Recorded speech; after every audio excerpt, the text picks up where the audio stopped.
heard a statistic recently that I thought was so wild. 56% of Gen Z adults said they'd been in a romantic relationship at any point in their teen years, compared with 76% of Gen Xers and 78% of baby boomers.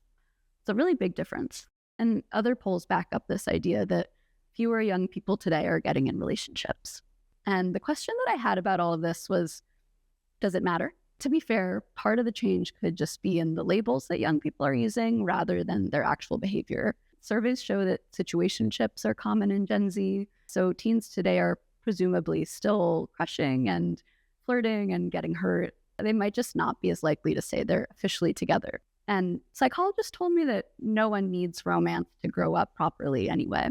People can learn from platonic relationships how to communicate and compromise and resolve arguments. That said, we have to ask why this change is happening.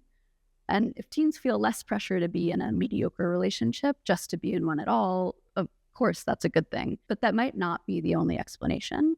Young people today have grown up in a world that can feel really frightening, and Gen Z is often described as a generation that's understandably concerned with security and afraid of risk. And one thing that requires real vulnerability is telling someone how you feel about them. In one 2023 Hinge survey of Gen Z daters, 90% of participants said they wanted to find love, but 56% said that fear of rejection had kept them from pursuing a potential relationship.